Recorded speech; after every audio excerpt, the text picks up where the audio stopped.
NSYNC versus Backstreet Boys, remembering the 90s boy band rivalry. Grab a drink, grab a snack, and let's go back.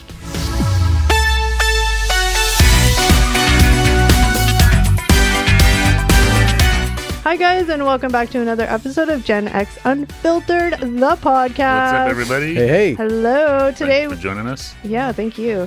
Today we are talking about a topic close to my heart. You guys may not think so yourselves, but for me, This is very nostalgic. Definitely geared to you. Yeah, this is all you. Enjoy. Today we are talking about the boy band rivalry of the 90s. I know I just said the title, but guys, who are these two boy bands? Menudo?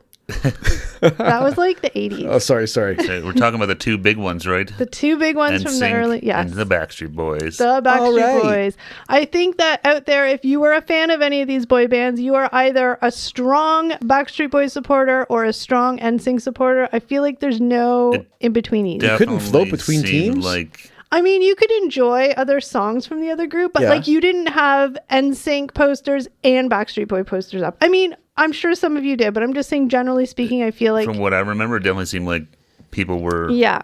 NSYNC Oh, or wow. Backstreet Boys. It's kind of like the people who are like Apple versus Windows people. So this is a very polarizing topic. It is. Apple versus Android, I think you're talking, right? That's what I meant. So I don't know. Yeah, I gotcha. Nobody cares about Windows anymore. Microsoft's lost. Windows phones, goodbye. I was hoping nobody would notice I said that. But Not on this channel. before we even get into the whole little like nitty gritty of the betrayal, the seduction, and the Whoa, What? controversy, Oh, boy. what is going on? Is it like a Zalman King movie?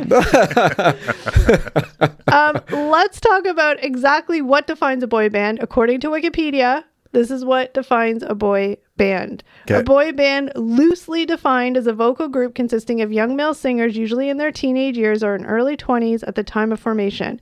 Generally, boy bands perform love songs marketed towards girls and young women. Many boy bands dance as well as sing, usually giving highly choreographed performances.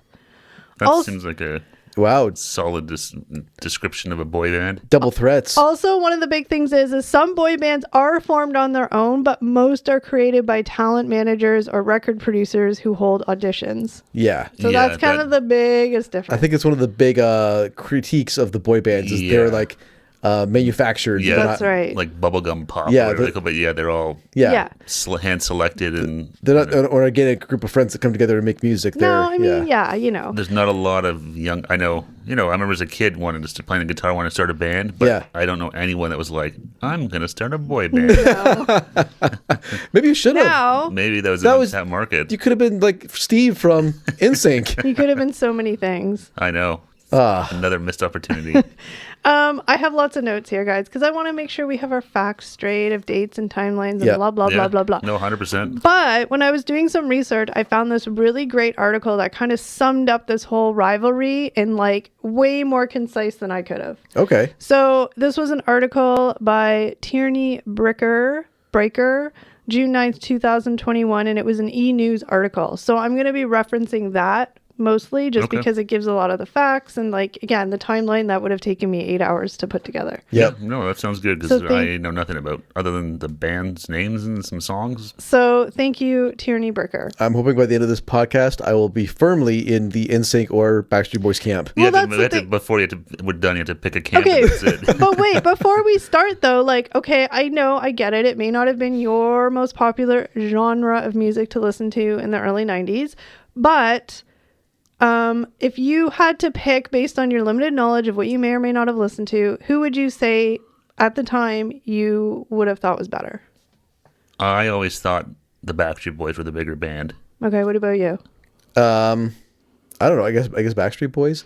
I don't know. I had like an annoyance with Justin Timberlake. I thought he was a super annoying guy. So Okay, but you have to remember, back then Justin Timberlake wasn't who he is now, right? He was like basically I find him unknown. annoying now, to be honest. No, that's what I mean. So I'm saying now you can't really judge him based back then because he wasn't really who he is now, you know? Yeah. Well. Anyways, No, that's fine. my answer is Backstreet Boys. Yeah, and I mean, I think Backstreet Boys simply just because they obviously were quote unquote discovered first, so they were sort the of first. That's I always remembered. Like again, I was definitely not listening to those guys, but Yeah. it always Yeah. seemed like NSYNC was following Backstreet Boys. Okay, well, we'll get into why and how and what became of that. The nitty gritty. I love it. Yes, the nitty gritty. The dirt. So the article starts off right off the top. I was like, I read it or something. It says there are two types of people in the world, fans of NSYNC or Backstreet Boys, which I think is fair enough. I think that's true. Yep. Yeah. NSYNC member Lance Bass's documentary, The Boy Band Con, The Lou Pearlman Story, was released in 2019 and featured members of multiple boy bands and their families documenting the devastation and deceit they experienced during their time working with former manager Lou Pearlman, their father figure turned enemy. We could do a whole podcast on Lou Pearlman. I definitely recognize that name, and He was a bit of a skis bag, huh? he was. Yeah. He was. yeah, I mean, like I said, we're not going to talk too much about him in this one because there's just so much to go down, the rabbit hole with him. Yeah. But yeah, he was sort of the instrumental person. yeah. But Pearlman, who died in 2016, was the man credited for kicking off the boy band boom in the 90s, starting the careers of supergroups like NSYNC, Backstreet Boys, LFO, and everybody's favorite, O-Town. Oh my God, Yeah, O-Town. They were the one. They had the TV show, right? They Yeah, did. the Liquid Dreams song. Yes, that was so creepy. It was super creepy. Oh my God, it's like everyone knows what the song is Little about. Liquid Dreams, like you're not even trying. Yeah, But exactly. like, I didn't even at the time. You're like, oh, this is so like fun, and then as you're older, you're like, ooh, that's creepy. Oh Yeah. come on! Even at the time, we knew what this was. Well, I didn't. This I is wasn't a a song boy. about wet dreams. God damn it! Yeah. I wasn't yeah. a boy. I didn't know. I like, however old I was, probably 20. I don't know.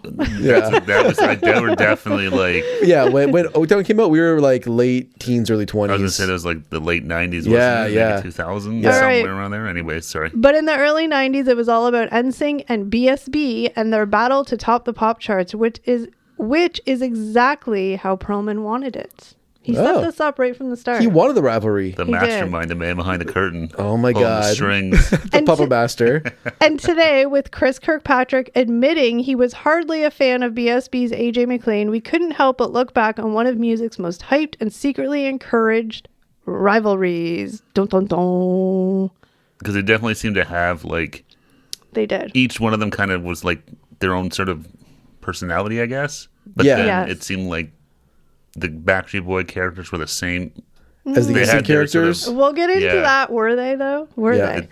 they? Seemed like it to me, but Well, the BSB versus NSYNC rivalry mostly seemed to be fueled by their warring legions of loyal fans. Bass and other members of the two groups revealed in the Boy Band Con that it was very real for them at the start of their careers, with Pearlman, who was managing both bands, more than happy to have his two prize acts at odds. Whoa, he really wanted this to go down, like a He fight did. between the two. you want to bring this all the smoke. So, how did Pearlman end up starting, fueling, and ultimately ending one of the greatest boy band rivalries? I don't know. How do you do Do it? you know? No, I don't Do you know. Money. I don't. That's a solid guess. Before becoming the so-called Berry Gordy of the boy band generation, Pearlman was the head of Transcontinental, an Orlando-based umbrella company that included a travel agency, Chippendale dancers, and chartering planes. Not exactly a traditional start for a music manager. No, No, those are three very, very different, yeah. flights, Chippendale dancers, and umbrellas. Now some of the Backstreet Boys dance moves make sense, though. Yeah, Yeah. true. But Yeah. here is where the seed was planted. But he made the decision to enter the music industry after chartering a private plane for New Kids on the Block, the gold standard of boy bands at the time. I said to my cousin, how can they afford an airplane, these kids? Pearlman remembered asking. That cousin would be Art Garfunkel of the legendary Simon and Garfunkel, who told him just how much freaking money the five guys were making. So it's Art Hold on. Garfunkel's fault. Art Garfunkel. Yeah, I never thought there was a Simon and Garfunkel connection here. Well, No. So that's- hold on. Art Garfunkel was the cousin of Lou Pearlman? yes. Yeah. What? I don't Right? think I've ever heard of that before. I mean, No. this is what Tierney said in her article. So Yeah. we're going, I'm Yeah, sure yeah, she's yeah. fact checked. No, but that's Yeah. Pearlman said, I was on the wrong side of the coin. Artie told me, you're in business, you like music, you should do something like that. So as a weekend goof, we decided to do a little audition, and one thing led to another. That's it. That's how it started. that's all it takes sometimes. Someone makes that comment, you're like, obviously Lou Pearlman had some money with his businesses to, Well, he had Artie. Art Garfunkel, yeah. I mean, you need someone in an in to the music business. If Paul Simon shows up in this story, I'm going to lose my Wait, mind. but the connection gets even like whatever. He formed Transcontinental Records and launched a $3 million talent contest with his own money in the hopes of finding the next great money-making boy band. And that, in a nutshell, is how the Backstreet Boys were formed, with the help of a successful music manager, Johnny Wright, who had worked with NKOTB, New Kids on the Block. Worlds colliding. New Kids on the Block were the gold standard of boy bands. Yep. Yeah. The first member of Backstreet Boys was McLean, who auditioned for Perlman in his living room after seeing an ad for the contest. After that, Perlman held an open casting call that took place in a blimp hangar, which later became the heat-filled home of what would be known as Boy Band Boot Camp. The process included 6 to 8 hours a day of dance rehearsals, voice lessons, and no air conditioning. Jesus. That sounds horrible. I would die. Oh, yeah. Yeah. I couldn't have never made Okay, it. but they were also like teenagers. They're fine. Yeah, I guess they're Yeah. more resilient than us I old get guys. the whole like practicing, but the no AC is the. Yeah, that's the kicker. Howie Dorough met Perlman next in 1992. Nick Carter auditioned soon after, and then Kevin Richardson, who was working at Disney World at the time, was somehow recommended by his wannabe music manager's limo driver. It's so weird how these things His happen. wannabe music manager's limo driver. So he obviously was trying to get into the industry, had a Yeah. wannabe whatever, and their limo driver. Yeah. Just Okay. Okay. Very I mean, the guy's auditioning is one thing, but Yep. some random But ways then in here. the necessary fifth slot was proving difficult to fill. That is until Kevin suggested his younger cousin. In fact, Brian Littrell, however you want to say it, recalled the exact date his life changed in that cover story. April 19, 1993. He was in history class in Kentucky when he was pulled out because he had a phone call with Destiny. Richardson told him, "Why don't you come and, sing with these guys down here? I'm in this group and we're going to make records and be famous." So long, college plans. Hello, boy band infamy. Yeah, I think you get a call like that. Yeah. I mean, obviously he was a singer or Okay. something like that. You get that phone call, be like, yeah. You get that age, you're like, I'm going to go for it. So this is the birth of the Backstreet Boys. That's the birth of the Backstreet Boys. Okay. Did you guys know all that stuff? I pretty much did as a BSB camper. I just thought, No, I didn't know that. a little history of how they formed. I knew like they were like it was an audition that Yeah. formed the band. I didn't know the details behind that. Like I definitely didn't know the Art Garfunkel piece. Your I minds are had blown. heard that, I think I had read or heard that two of them were related or something or other. But yeah, other than that, I had no idea about other than like, it was auditions or something. I didn't really know how they formed. So it said, except it would be 3 or 4 years of hard work traveling all over Europe to make a name for themselves before finally making a splash in the U.S. in 1997. So A that European tour was the whole start of this thing. well, yeah, you go to Europe first. I wonder mean, why. Oh, I thought they yeah. did malls first, like Tiffany. Because Europe, I feel like is I don't know, I'm guessing for that genre, it's probably an easier market to hit Obviously, into. Like into the U.S., you're dealing There's with also a lot like, more people over there, so maybe you try and get gain some traction there to, That's true. European recording artists. Backstreet Boys. So it said, throughout it all, Perlman, affectionately called Big Papa by the group, cultivated a family dynamic, hosting big dinners, letting the boys hang out in his mansion, even hosting McLean and Littrell. I always say Littrell, but I think it's Littrell's joint birthday party. Hanging over at Lou's was like going to Disneyland. He had every freaking toy you can imagine, McLean said in the band's 2015 documentary. I bet he did. In hindsight, that's probably super creepy. Yeah, exactly. Because Yeah. Yeah. What BSB didn't know, though, was that Perlman, Wright, and co-manager Donna Wright had quietly started working with another boy band. Dun, dun, dun. Oh. He's planting multiple seeds all over the place in case the Backstreet Boy tree that's right. You're gonna. goes south. In Yeah. 1995, NSYNC began an unlikely first member, Kirkpatrick, who crossed paths with Perlman when he auditioned to be in BSB.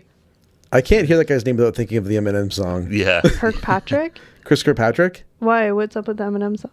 That's the Eminem lyric. Called him out, yeah. Yeah. He's gonna get his ass kicked worse than the little Limp Bizkit back. Oh my Yeah. god, I thought you were talking about the candy M&Ms. I was like, what does that have to do? No. Not the candy.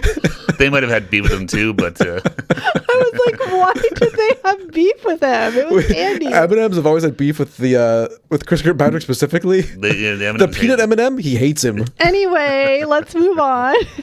He eventually teamed up with Justin Timberlake and JC Chazé to start forming their own band. After their show, the Mickey Mouse Club was canceled. Timberlake and Shazay would go on to share lead vocals, had previously recorded demos together in Nashville. The trio eventually ran into Kirkpatrick's friend, Joey Fatone, who was working at one of the theme parks in Orlando at a club.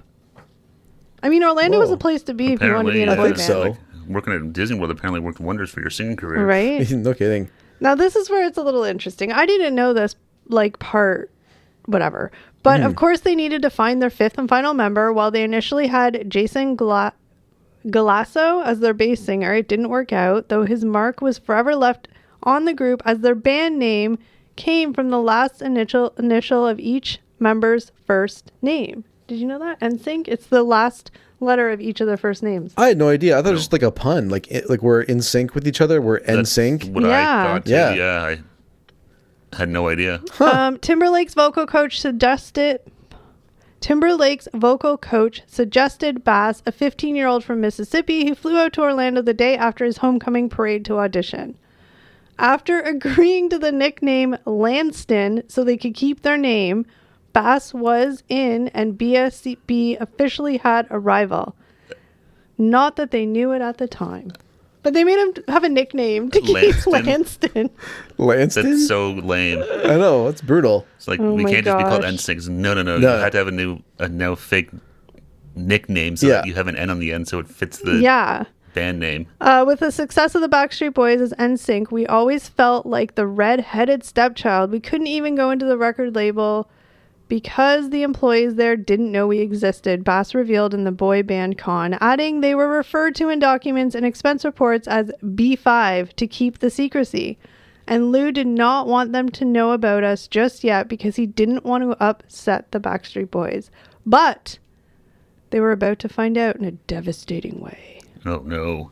Oh my God. Dun, Yeah, dun, that's kind of a big secret to keep, but I can see where Lou Pearlman is spending $3 million, whatever, on top of, to cost all this He stuff. just wants them both to be successful to make money. Well, he's not spending $3 million of his own money just to lose it. It sounds like a bad wrestling storyline. It is. Yeah. It's It's like a manager's got his like prize wrestler or something in the background, he's priming the new guy. And Yeah, I yeah, think exactly. like And you it's also have to remember, which is kind of sad at the time too, like most of these guys were very young. Like I mean, only a couple of them had hit 20. And I think like Nick Carter and like the youngest one of NSYNC, like they were probably like 14 or 15. Well, they said the one guy was like Lance was like 15. Like, Yeah. I can't imagine No. at 15 my parents were like, yeah, sure, you want to go live with this rich old guy in Florida? Well, but some parents are Well, like, ooh, Yeah. They're They see the luster of stardom, like, oh, go for it. Or They're he not wants to like- be a singer, and this is a great Yeah. opportunity. Well, yeah, and not so- just that. I mean, if your kid's really passionate about No, it, that's what I'm and you're saying. like, Yeah, like it's like if your kid wants to go into this avenue. I totally forgot too to mention that I forgot that Justin Timberlake was on the Mickey Mouse. Club. Yeah. We never Yes. had the Mickey Mouse Club up here in Canada as kids. I don't ever No. remember seeing But it. we do have a very famous Canadian who was on the Mickey Mouse Club, Ryan Gosling. That's right. Oh, yeah. Semi-local boy. From Cornwall, initially Cornwall, Ontario. He lived in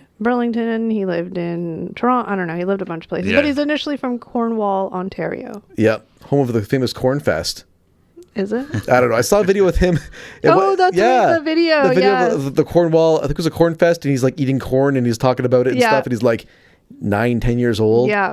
Destined for stardom. He was all over the places. I remember seeing him on a bunch of random TV shows. Yeah. And, stuff like He that. was. And then when he became like into movies, like Yeah. this, What? that fucking guy. Yeah, I know. The guy from Young Hercules. Breaker High. and- Breaker Okay, but High? guys, focus. We can do Oh, a whole sorry. Ryan That's true. Gosling. Like, we're talking Yeah. about the boy band rivalry. We're supposed to be like sitting on the edge of our seats waiting to find out. I'm sure Yeah. he wasn't in a boy band actually. Just anyways. Yeah. Yeah. In their documentary, Richardson recalled Perlman breaking the news of his new band to him in 1995 when he showed him a VHS recording of the rival group performing. It was almost like a betrayal, Richardson said. When we started out, we were like, yeah, we're a team. We're going to take over the world. There's nobody like us. Then you find out, well, actually, there is somebody like you. And Yeah. none of they like you. They're also managed by me. Surprise! Hey. So I guess the big question is, why would the management stage and encourage this rivalry? Why do you think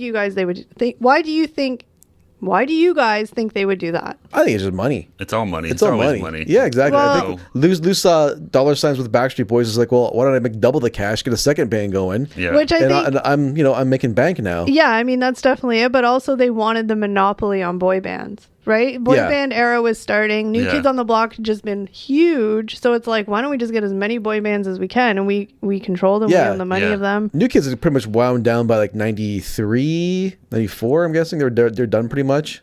Who, the New Kids? New Kids, yeah. Yeah, I mean, there was that lull, right? Because There was a lull between boy band eras. like we're in this Yeah. weird age where at least me, like I was almost a little too young for the whole New Kids on the Block fandom. Like I think their Hangin' Tough cassette, I was like in grade 2 or something, so I was like a little bit young for them.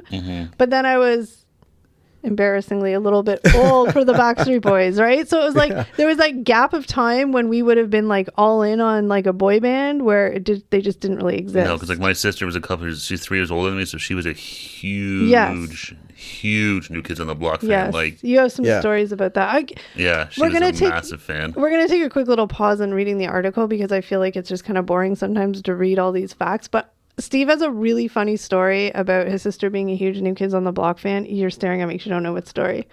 And how you, as the bratty little brother that probably she wanted to beat up every 2 seconds, well, you did, but your conscience came through. Do you remember the story? Yeah, you want me to tell it real quick? Of course, tell the story. Let's have some personal anecdotes. Okay, yeah. So my sister had, she would buy like Teen Beat and Bop and Tiger or whatever. Tiger Tiger Beat, all those, all yeah, those teen magazines. So magazines. she had all the, like her wall was just literally covered Plastered. in pictures of the New Kids on the Block, Posters. like all her wall. Yeah. So we got in a fight about, I don't know what, we were getting into something. She got mad at me for something. I got annoyed with her. So I decided in my wisdom, I took a ruler and a bunch of fishing line, and I fished the ruler behind every single poster and like zigzagged it all the way through and left it hanging outside of the last poster. Yeah.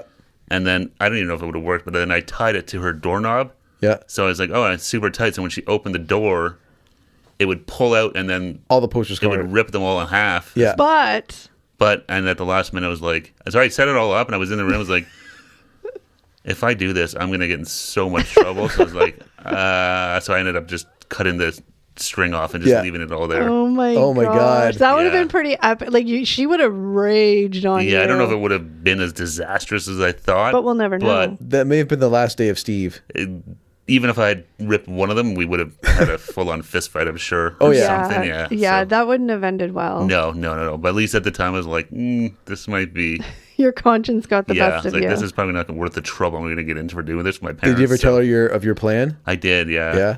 What'd she say? She wasn't impressed. She's like, yeah, I would have killed you. Like, see, there you go. Yeah. See, you were right. That's right. Yeah. All right. To help set the two groups apart, their shared management gave them different looks and slightly different sounds. Did they? Did they really do that? They were all kind of the same sounding. If you listen to like Yeah. all those bands on the Jive label, how's that for some dropping some knowledge? Oh, I didn't even know that. It was like BSB, Britney, NSYNC. They all had the same kind of like sound to their songs. I think on the like, surface. like the backing tracks, very similar. Yeah. But wait, for the Backstreet Boys, their image was a little bit darker. So they wore darker clothing. Harmonies were the thing that they really focused on the most, Johnny explained in the boy band Con. NSYNC, meanwhile, were the guys next door. They wore basketball jerseys and shorts and Jordan shoes. When it came to music, they really focused on the performance and the shows.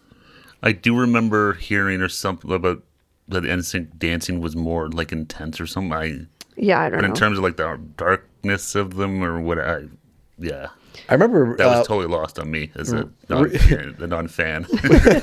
all I know is with Britney Spears' book that came out recently, right? She kind of touched on how NSYNC tried to be more hip hop. Yeah, I mean, I think it's like anything, right? Like these boy bands get created, and then once they start getting some success, they start to be like, hey, like we kind of want to have a voice on how we are, and Yeah. because they Yeah. have their own like styles and opinions. But it's kind of that whole like you do what we say and you'll keep getting the money Well, Yeah. that's versus we have this image Yeah. that we're Yeah. portraying, like you're basically almost sometimes being a character to yourself or playing a character oh almost. yeah, you're you a know, role, like, right? Yeah. you're acting sometimes. But there was one performance that became the defining moment for both the bands. The Super Bowl? I don't know. No. No. I didn't know the Super In Bowl. 1998, BSB was offered the chance to do an hour-long special for the Disney Channel, but after years of nonstop touring and working, they were running on fumes, so they declined. More than The half, boys are burned out. right? But more than happy to dance gonna their way say, into the that's it. slot.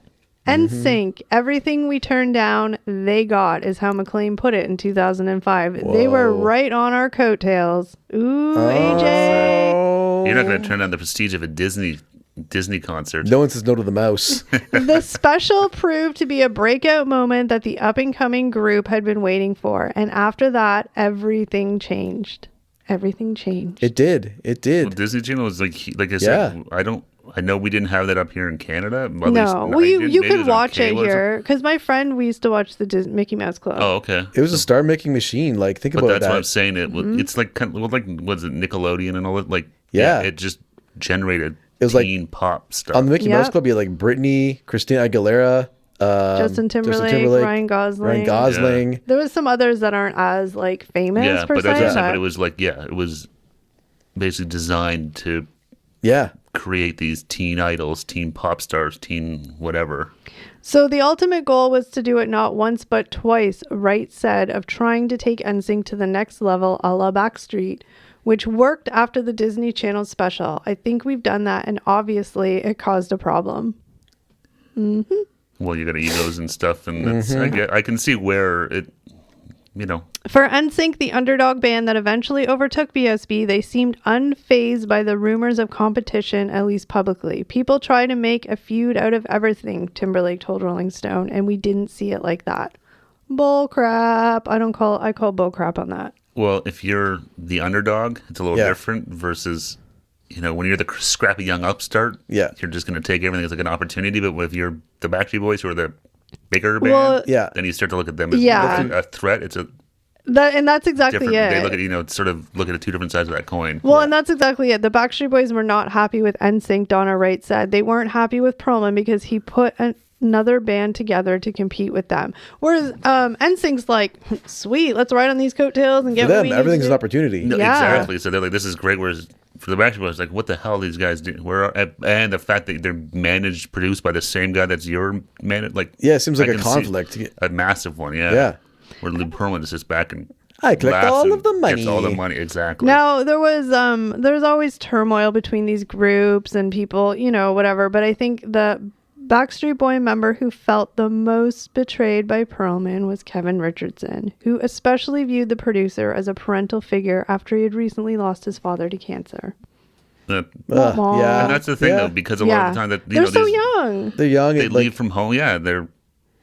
So yeah. And you look up to this guy and you trust him, and then he stabs you in the back like this. And like I said, that's a big, I can see where it's a pretty big betrayal. And I think, like he said here, it's not NSYNC itself, but where NSYNC comes from that digs me, and gets to me still to this day. So it's not NSYNC per se. It's like, it's what Lou Pearlman did. Yeah, it's the damn situation. Lou. It's.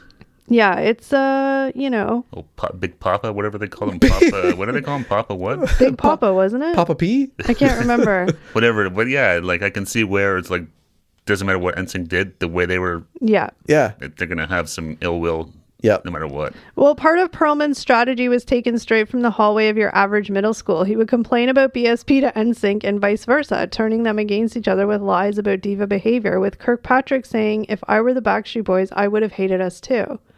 Like, I mean, it's okay. This is Shakespearean. Well, he's like a little like Iago. But again, what gets me is when I think about the fact that like these are kids. Yeah. Yeah. These aren't and adults. He's playing them off each other. This is like kids. Yeah. Yeah. No, and he's just doing it to make more money. Yeah. Sell more albums. All for Lou. Yeah. Yeah, like Lance Bass said, what Lou did to us worked like a charm. He pitted us against each other and we stayed against each other our whole entire careers. If I saw them in a room, I wouldn't even want to talk to them. I was scared of them. I didn't know if they were going to yell at me or not. They should have had a massive was there 5 of them? They should have had a dance fight. Like beat it. And then the rivalry was real for the fans too. Like battle lines were drawn for every teenage girl growing up in that era, and you had to choose which band you were going to pledge your undying loyalties to, except if you were one of their managers, it seemed. That's just straight from the article. But yeah, exactly. Yeah, it was like Lou Pearlman could whatever, but if you were a fan, and that's what I kind of remember it being. It was like people were either NSYNC or Backstreet Boys. There was no. But here's the other thing too is like Perlman wasn't the only member of their management team that the Backstreet Boys felt anger toward over the conflict of interest, as Wright was eventually given an ultimatum by the Backstreet Boys, us or them. He chose NSYNC. What I want to, where's Art Garfunkel and all I was this? going to say. Where's Art Garfunkel? He started this whole mess. This is all his fault. Exactly. Basically. Thanks a lot, Art. So that was kind of like, I think it says here, like really quickly to summarize and not verbatim, but he was made an offer that he couldn't refuse. The split was happening, and he's like, I just kind of went where the offer was between the two bands, because the Backstreet Boy, gave him the ultimatum. So Lou chose. No, Johnny Wright. So Johnny Wright chose NSYNC. Chose NSYNC. Whoa. Yeah. So this is where the turmoil and the controversy and the like back and forth kind of started, because he was given an ultimatum and he didn't choose the one who gave the ultimatum. So it's usually the way it goes. Usually people give an ultimatum, like, fine, F you, I'm out. Yeah, exactly. I mean, he chose. Yeah. He chose not them. So that kind of started. There was lawsuits. There was legal stuff. Yada, yada, yada. Because when money's involved, everybody wants a piece of the pie. Exactly what it is, yeah. But the last thing he had said to BSB was, we had a great run together. We were successful together. But now you're putting me in a position where I have to work against you. So I turned my attention to making NSYNC the most successful boy band I possibly could. Consider the battle for boy band dominance officially on. Whoa. So as an outsider, I can kind of see that how it progressed. Like Backstreet Boys were the first band. Yes. And it definitely felt to me like NSYNC overtook them eventually as like the bigger band. I feel like, I don't know, like it's not really clear because they both had lots of success. But at the end, if we're just going to go based on like factual numbers, I mean, there's a lot of criteria to determine who is the better band, right? I think NSYNC outsold Backstreet Boys, right? You have to find out. Oh! But, I mean, there's lots of things like right now, given where Justin Timberlake is, he's clearly one of the most successful members of a boy band of all time. If you want to, right?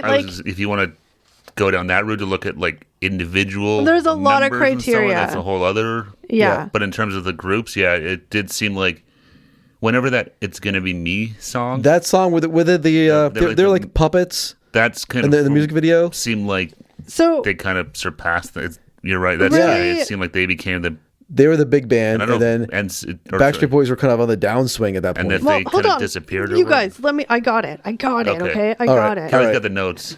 All right. You got to keep us in check here. I know, we're going off the rails. We're going off the rails. I'm getting passionate about this boy band right? thing now. But okay, so I'm feeling the heat the fans felt. So then all the behind the scenes stuff were happening, and like, Backstreet Boys struck first, releasing their smash hit album Millennium, which was huge. It shattered record for the first week sales, selling over 1.1 million in its opening week. Like that was a huge album for Backstreet That's the Boys. I Want It That Way.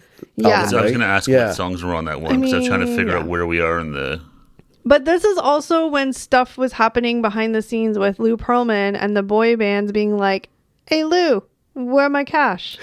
Where They're not is getting my paid cash?" yet? I mean, they're getting paid, but you hear all these terrible stories from the like 90s where people were getting like 1 cent on I think every we need sale. to watch this documentary. I'm pretty sure I did watch it. We probably should have watched it before we did this, but I think I have watched it in the past.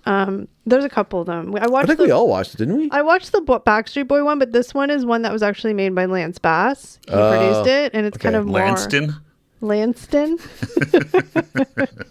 God damn. What a terrible name. I know. But yeah, I'm not going to go into all the details of the legal stuff because that's a whole podcast on its own. But like, there was money involved. I mean, Lance Bass talks about how he remembers Pearlman presenting each member of the band with a check for just $10,000 at a dinner after selling over 10 million records. Yeah. 10 grand. I mean, there should be a couple of those. But listen, this was missing. Listen, it was the first time they had been paid aside from receiving a daily $35 stipend. $35 a day? So I mean, like, that? come on.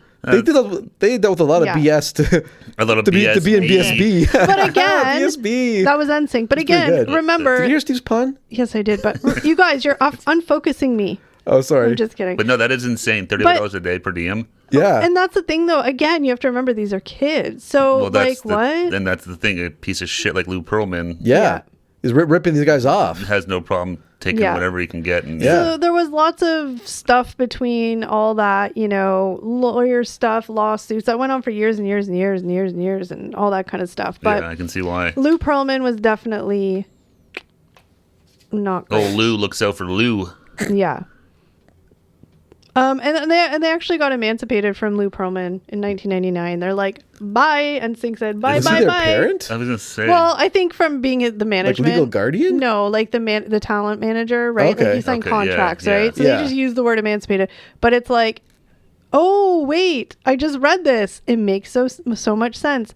Their first single off the next album they did after they left Lou Pearlman was "Bye Bye Bye." That's NSYNC. NSYNC, that's what I said. Oh wow. Yeah, it makes sense now. So there's sending Lou a message, it was Bye, a bye, big, bye. Yeah, Bye, bye. They flipped him the bird. and that Yeah. was their big album Oh too. yeah, it was huge. Like Yeah. it's so technically it sold 2.4 million in That's its what I first remember. I week. remember they outsold the Backstreet Boys. It was Yeah. a big deal. Wow, Yeah. that's a lot too. Yeah. Same year. So I mean, again, I feel like this war is like back and forth, back and forth. You know back who wins and in forth. this war? Us, The music fans. You get new Backstreet Boys, new NSYNC. It was glorious. What a year to be alive. So yeah, I mean, there's all this stuff happened. They all had successes. They all won awards. They all did concerts. They all did tours. All that kind of stuff. Yeah. Over the years, obviously, Backstreet Boys and NSYNC have parted ways. They've gotten back. Well, Backstreet Boys more notably have gotten back together for like reunion shows more than NSYNC. NSYNC recently just got back together. That They was reunited for a Trolls movie or something. that was short-lived. Yeah. I mean, NSYNC kind of reunites to perform like once at shows, and then that's it. Whereas the Backstreet Boys like went on like other tours, and you Yeah, know, are they on tour now, or they were? Yeah, They were, they yeah. like reunited for like a full-on tour, I think, or something. Yeah. Didn't they? Yeah. And New Kids on the Block too, which we're not. But No. So ultimately, the respective betrayals brought them together, something Big Papa never would have expected and absolutely dreaded, with Wright recalling a big moment just before the bands made their big moves against Perlman. Both bands were competing in a charity basketball game, with Timberlake, Chazez, Luttrell, and Carter heading to McDonald's afterwards. Wright could hear them whispering about Perlman in the back of the car, both reps from each band airing their grievances. So, I mean, again, like, Wait, he's ripping you off? yeah. He's ripping us off? And, Yeah. and they What? also get older and they realize, right? well, that's it. You're not a kid anymore, and Yeah. you start to. So that's all No. kind of what happened. They were all like, screw this, let's band together, let's get what we're owed, and F you, Lou Pearlman. Yeah, no, and that's exactly what happens. And They should have made a super group, the NSYNC That's what they Boys. should have done, like some sort of mass, like Yeah, all 10 of them are, So exactly. really quickly to sum up sort of the Lou Pearlman aspect of the story, for those of you who don't know. Yeah. He was charged with like running a Ponzi scheme. It was nothing. There was no, at least he wasn't charged and convicted of any kind of like inappropriate behavior towards band. Yeah, the bands band and members. stuff. Yeah. Some other groups, not necessarily NSYNC or Backstreet Boys, some of the other groups he managed, that are lesser known, have made claims against him, but that's nothing that's been proven or anything like that. He was convicted and charged with like the Ponzi scheme, insurance fraud, like that kind of like white collar financial stuff. stuff, Yeah. yeah. Sadly, none of that surprised me, kind No. of based on what No. we've heard about Lou in the story here. And so in 2008, he was sentenced to 25 years in prison after being accused of running one of the largest and longest running Ponzi schemes in history, bilking investors out of more than $300 million. wow. And over the years, like Backstreet Boys took him back to court in 2014. Like it was just a mess. Yeah, just yeah, a mess. oh man, that's awful. But in 2010, Perlman suffered a stroke while incarcerated. In 2016, he died. I mean, R.I.P. But whatever. Yeah, that's That's crazy. I forgot he went to, I think I knew he went to jail, but I don't Yeah. remember Ironically, what, he was scheduled to be released in 2029, which isn't that far Weird. from now, right? yeah. No, a few more years, but yeah. So yeah, I mean, a lot of with the Backstreet Boys and NSYNC, like there's, like I said, documentaries that were referenced in here, but like a lot of them talked about like, it was mixed emotions when he died, because it was like a lot of them hated him. Well, it's like that But weird. it's This guy was like- kind of like, I mean, It's whatever he helped get them to where they were. And he was like the father it's sort figure. Of, it's all sort of poetic. It's like full circle. Lou started the rivalry, Yeah. and then Yeah. the rivalry ended because of him, and the bands bonded over what a piece of crap this guy was. Yeah. They I kind of mean, realized once they- they start talking to each other, realize, hey, we got way more in common than Yeah. with Lou, kind of maybe that's part of the reason too why he would try to keep them apart. His house of cards crumbled. That's right. He didn't want them to talk because they're like, "How much are you getting paid?" Oh, "How much are yeah, you I getting mean, paid?" for "We're sure. not Yeah. getting-" And again, it was easy when he has a bunch of like 14 to 18-year-olds that just are like, oh my God, we have a big We're show. happy to be performing. Yeah, Yeah. we're making $35 a day every day. $10,000 check Great. is huge. Like, can you imagine being like, okay, I'll take that, but then realizing like how much, Well, How much he was making off Yeah, of it's this. like Yeah. who's paying for all these fancy houses you have and Yeah. all this stuff? Well, you guys are. Yeah, I I want to do. tell you, Hey. but this is all on your dime. I do have some personal. I mean, okay. Well, let me just finish this Well, part. I mean, like, you're the biggest fan of the boy bands Yeah. on this panel today. What, you haven't given us your opinion Here, yet. let me just give you guys these facts because I know you guys are going to be based very much on facts because you Okay. didn't have a personal passion towards any of these groups. So, I mean, again, there's tons of criteria to decide if they're better than the other, whatever. I mean, you can use whatever criteria you want, but simply when it comes to records sold, Yeah. who do you think sold the most records overall? Overall, that's tough. I'm going to say NSYNC. What about you, Steve? I'll say Backstreet Boys just to. So NSYNC has sold over 70 million records. Huge, right? Like Big number. insane. They've released 4 studio albums, yada yada yada. They've done everything, They only right? have 4 albums, right? That's it. Small window. Backstreet Boys have sold over 100 million. What? Wow. Yeah. Oh, man. I thought NSYNC overtook the Backstreet Yeah. Boys. I thought they did too. So- But I was Yeah. like, I'll pick Backstreet Boys just to. pick the opposite Based on that, the Backstreet Boys are the biggest boy band of all time. Now, on my research, like out of all the criteria boy band groups, Backstreet Boys are undeniably in record sales the most successul boy band of all More time. than New Kids on the Block and all those other bands. Yeah. Yeah. Wow. Wow. I mean, that's crazy. I mean, and also with the Backstreet Boys, they stayed a group longer than NSYNC too, right? So you have to remember that. That's true. They had That's a longer true. window. Yeah. So like, does that play into it? Well, Like, the there's fact that so they're many things. still, 100% it does because they're still touring. Yeah. actively. Yeah. I mean, even know. through all the like, I don't know a lot about the NSYNC like intricacies of all the band members, but Backstreet Boys had a lot of things. Like Kevin Richardson left the group for a couple of years. He was like, peace He had out. a dependency problem, right? No, that wasn't. He just left. Oh. And then AJ McLean had a lot of substance abuse That's the problems. one I was That's thinking right, of. I remember, Yeah. So he was in and out of treatment, and he was performing. He was not. So I mean, they had a lot of hurdles. Nick has had his I own was gonna substance say, abuse. when his whole family was really sad. Like Yeah. Really sad. brother and his sisters. I Yeah. was reading about him recently. One of them. Yeah. Like Yeah. it's really, So- really It's a sad. tough situation. They then. dealt Yeah. with a lot of stuff. NSYNC, you don't really hear so much about that stuff. I know, yeah, you don't hear all that like No, nitty gritty yeah, stuff. No. right. Yeah, you didn't hear. I'm sure. They definitely seem were like the probably- more cleaner cut group. Yeah. Yeah. Image wise, whatever. I mean, I'm sure they have their skeletons and their I'm. stuff Oh, as you well. know, I'm you're probably. rich and famous. Yeah. That comes with But things that you get into. I'm sure. I was definitely a Backstreet Boy fan. Like that was I enjoyed NSYNC songs. I did like them, but Backstreet Boys was my thing. I can't believe this. It also helped that I did have a sister who was a couple years younger than me, so she was right in that like perfect age for the boy band, like whatever. So Yeah, I yeah. kind of like jumped on that with her. Again, I was a little bit old for the boy band phase, but whatever. No, it's fine, but they're definitely geared towards that like Yeah. tween. Yeah. Is that what they call it? Yeah. Tween to early teen era. teenage, Yeah. like, I that's sort can't of the- remember how many concerts I went to, but I've been to a bunch. And I remember back then it was like the whole like you have to call Ticketmaster and stay on hold, or you get the busy signal and you have to keep calling. Oh, the good calling. old Oh, days man. of getting tickets. Yeah. Yes. And I remember I went to I've been to a bunch of concerts. I don't know, maybe 5, maybe 6. I don't know. That's a lot, yeah. exactly. But they were always fun. Lou Pearlman thanks you. They were just fun because, like, I mean, my first concert, I was one of those people that made a sign.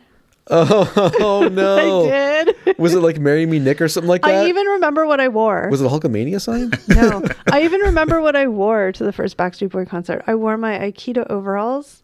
Those were the shiz back then. I remember okay? Aikido. I remember the overalls. overall Aikido overalls. era for girls. Yeah. Yeah, Did you have then one strap undone with the flap hanging down? I don't know about that. I had butterfly clips in my hair. I don't know. But I remember that, and I remember my poster. Me and my sister worked on that poster. Now, I have been to an NSYNC concert, too. You haven't told us what the poster said. It doesn't matter. I was a Nick fan, okay? I was a Nick fan. Just is what it is. But I did go to an NSYNC concert. That was just kind of like a fluky, like somebody I knew had a ticket and asked me to go, and I went. I never bought NSYNC tickets. They do a good show too. And you know who opened for NSYNC? Backstreet Boys? Tatiana Ali. Remember her? Oh, from Fresh Prince. Yeah, Ashley from the pretty Fresh Prince. good. Yeah. She was I pretty forgot good. She had a music career for a bit. went to like being a pop star too. Yeah. And I do believe that NSYNC performed at Maple Leaf Gardens when it was Maple Leaf So Gardens. that shows you. Yeah. Oh, it was a while back. Yeah. Yeah. R.I.P. Maple Leaf Gardens. But I was all into the boy band. I had the posters. I had the CDs. I used to I even me and my friends wanted to recreate one of their music videos. Like I would watch Much Music. Like I loved, Nick and everything about it. It was a fun time. Well, it was just so different back then. It's just sort of talking about like music video because you had Much Music up Yeah. here in Canada. You had MTV. So it was totally different back then. And these guys would be on the shows and talk, their videos. Like it was just different back in the 90s. Different. It was, And music and stuff was just so different. So Yeah. I was definitely a Backstreet Boy fan. I never crossed over to the NSYNC. I didn't hate NSYNC. I just Good. always focused on Backstreet Boys. And like I said, I would have never gone to an NSYNC concert if it wasn't for that fluky, like, hey, I have a ticket, go with me. So yeah, I was, I'm not going to lie. I always thought, no hate, Justin, no hate. But his hair really irritated me. It looked like ramen noodles. Oh, the ramen noodle era? Not good. Like it's like bleach blonde. Yeah, Can't with you. I know. I always liked Lance. He was cute and he was like fun and like, I don't know. Justin seems so serious. He was an artist. Yeah, okay. I mean, whatever. Say what you want about Justin. He's made a career. He's successfully. He's definitely solo out of He's had the biggest both solo career. bands. He's the only one that's had a real worthwhile solo career. Like, But all right, so Steve, you said you had a funny story about the Backstreet Boys. Let's hear it. yeah, so this is I don't know what year this was, but they were playing a concert in Hamilton, Ontario, Coliseum, Hamilton. and I had to Still go. down. I had to go pick somebody up at the concert, so I didn't go to it, but I just drove down there because I dropped them off, so I had to pick them up. So I was standing on the corner, It's already live. right out front of the arena. And so the concert was obviously over because people were starting to come out and stuff like that. All of a sudden, which seems like a terrible idea, where the garage is into the Cops Coliseum, all of a sudden some tour buses start coming out. Mm-hmm. But there's like thousands of girls everywhere. Oh, no. So sure enough, the bus gets to hits the red light at the main intersection right in front of me. And I'm just looking at it because I'm like, okay, this is obviously a band bus because it's a tour bus. You can see it like it's a lived-in. Like you can see it's got like the windows all tinted. You could see some people inside. So a bunch of girls block the intersection. Oh, no. And so the driver starts honking the horn and stuff like that. Yeah. And they're all like screaming in the windows and like, ah. Because they all know what's in the bus. Or they assume who's in the So bus, there's I don't know how many 50 girls in the front or whatever, but it's just kind of me on the corner and these girls are starting to run to the front of it. All of a sudden the side window opens and it's Kevin from the Backstreet Boys. Oh my God. And he's like, please let us out. Let us through. Please let us through. We've got Let us out of Hamilton, God, I can't really please. see, but he's like, we got to get out of it. We need to go. Please clear the way. And he looks over at me and I just flipped him off. Oh my God. And he just closed the window. Was he looking right at you? Oh yeah, because it was one of those things where like there was all these people in the front. It was just kind of me by myself, like sort of up the street a bit more, waiting for my friend. He just opened the window. It's like that's as soon as he opened the window because he had like the go-to. He's pretty recognizable. Yeah, so as soon as he opened the window, I'm like, oh. Fuck, that's one of the Backstreet Boys. Poor Kevin looking And I for a don't know why. lifeline. I'm not sure why I did it, but I just gave him the finger. He looked to you for help. Please, local man, help. Yeah, kind of what it was. Hey, you're not a 12-year-old girl. Can you help sort out this mess in front of me? And you're like, eh. And he just closed the window. That is so mean. Why would you be like that? I don't know why. It seemed like a good idea at the I'd time. love to be on that bus with, depending on what he said after. He's like, yes. God damn it. Hamilton, get me out of here. Savages. That was hilarious. Yeah, then I remember I was like, oh, I'm going to tell my friend on the way home, like, you're not going to believe what happened. That is really funny. I'm like, why would you... I'm guessing they were probably trying to get the bus as fast as they could. They thought maybe they would beat the crowds leaving, but they did not. No. Failed. And this was also before, because I think, I don't know. That's crazy that they were still just on tour bus. So that was clearly before they had hit that next level where they probably had Well, yeah, but a lot of these, from what I understand, a lot of these bands, they'll depending where you're going, right? Like if you're going from Hamilton to Toronto, Well, they'll take you're something, not yeah. bus. yeah, Yeah. you'll take a big bus or something. Or a lot like of that, them- or, yeah, I you know, mean- unless you're flying like. And they True. still have to Really get from far. True. the arena to the airport. Yeah, Sure. yeah, you know, depending if they're going, I don't know how they decide whether they fly or drive or Yeah. whatever, but yeah, I still remember that was hilarious. Poor Kevin. He's probably that's probably his Hi, Roman. Kevin. Is probably his Roman Empire at night. That son of a bitch. He wakes up from your night. The man! I would have The freaking man with the finger. punched him right in the Kevin, face. if you- Get off that bus and... Kevin, if you ever hear this or see this, Steve apologizes to you. I don't remember saying that. I'm saying sorry. He would probably laugh about it now. But Oh, I'm sure. They got out, because then some police showed up and chased the girl. Like, Well, they yeah. were, and then they were out of there Yeah. pretty quick. oh, they're Yeah. not going to be hanging what around. am I not- going to do? I'm just a guy. What am I going to do? I'm just one man. How about a just a little something guy. for the effort there, Backstreet Boys? Yeah.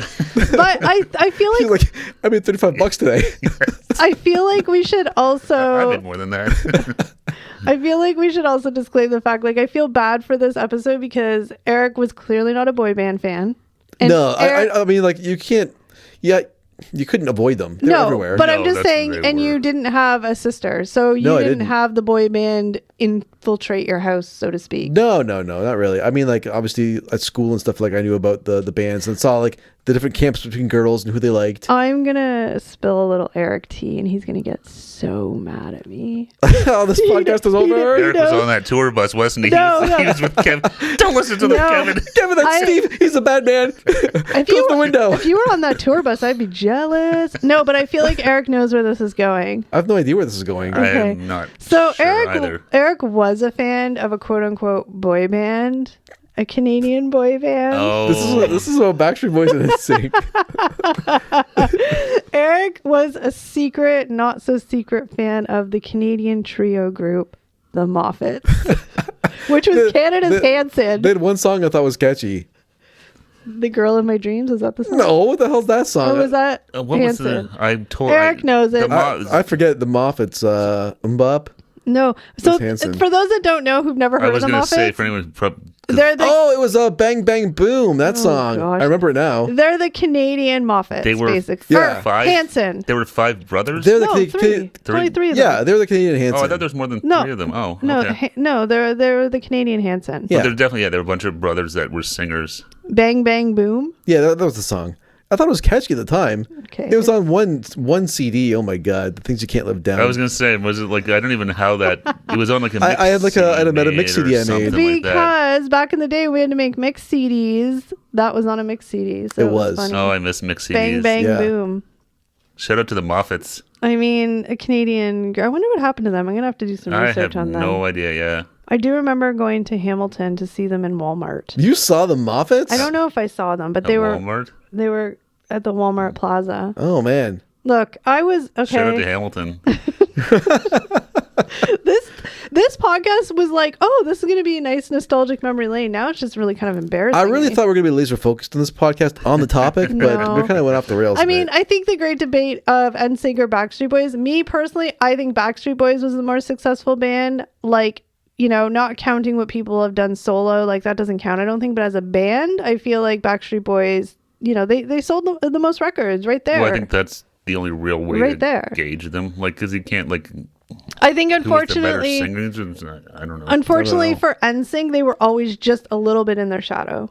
Well, and I now it makes it hearing this like, oh, that makes way more sense as to why Yeah. the rivalry that happened. and why yeah. there was that perception that they were always kind of chasing the Backstreet Yeah. Boys or copying them. Lou Yeah. the Puppet Master. That's right. I mean, I feel like we need to do a whole. I want to go watch that documentary on Lou Pearlman. I feel like Yeah. that would be really interesting. But before we do go, guys, does that even make sense? No. No. I have a quiz. Uh-oh. Kelly's the quiz master this time. Hold on, I gotta find my. Okay, here it is. Don't cheat and look at my answers. All right. Okay, you really should. You know, because I meant a couple of these things were slightly mentioned. So Slightly Well- mentioned. Yeah, that see how much you were paying attention to me. Sorry, the paper's rattling. Okay. okay. I'll let you guys both answer, and then I'll tell you who's right or wrong, okay? Okay. Who was the oldest Backstreet Boy member? The oldest member of the group?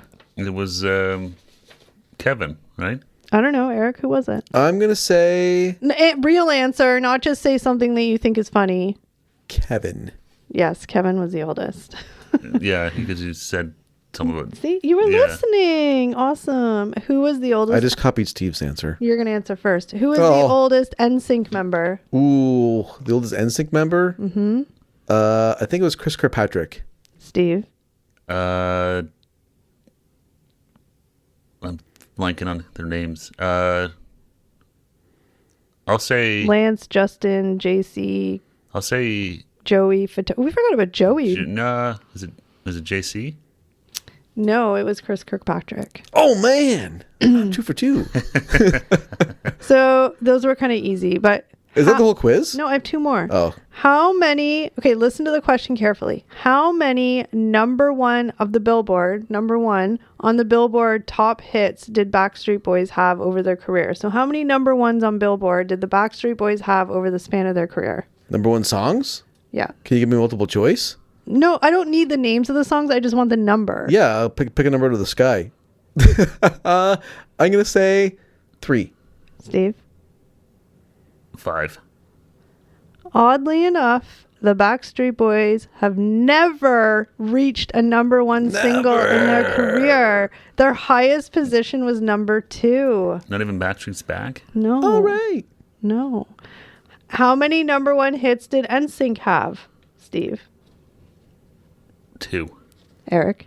That was my answer. You stole my answer. I was going to say 2. I'm gonna go 2. They only had 1. I mean 1. 1 was my answer. It's gonna be May. Oh, the only see, one, that's why NSYNC wins the battle right there. They have It's a true. meme. They do have every a year. meme. They have a meme. That's They have a true. meme. Yeah, It's gonna be May. Look, I mean, you can't deny the fact that when Backstreet's Back comes on, like, you just have to get down with that song. I still think one of the All right. I said it like 8 times in this podcast. Yeah. the end of this is the end when Yeah. Seth Oh, Rogen yeah. and Jay Baruchel in heaven. And they bring back the back. That's a great ending to a movie. That song is catchy as hell. I will say that. Oh, for sure. To sum up this podcast, Was no more questions? no, that's it. Oh. To sum up this podcast on how much of a nerdy dork I was being a BSB fan, Eric reminded me.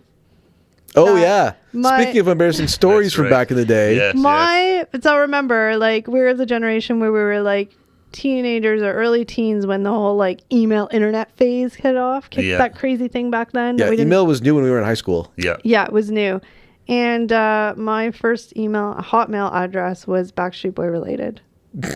It was. You put your love of Backstreet Boys into your email address. And I mean, Eric, I'm not going to lie, random times throughout the history of knowing him, he has made fun of me for that. Rightfully so. I'm not going to apologize. Although I've always remembered they've seen jokes about that. Like if we were all forced to stick with our first ever email addresses. What about your guys'? Don't say them because the poor person's going to get spammed. But like, your guys' weren't so great either. Mine was, I thought mine was pretty funny, but Yeah. Mine was mildly inappropriate. Like it was always embarrassing when I have to like apply for like a real thing, like a credit card. They'd be like, "What's your email address?" It's this at hotmail.com. Back before you you can had make multiple. a second email address, right?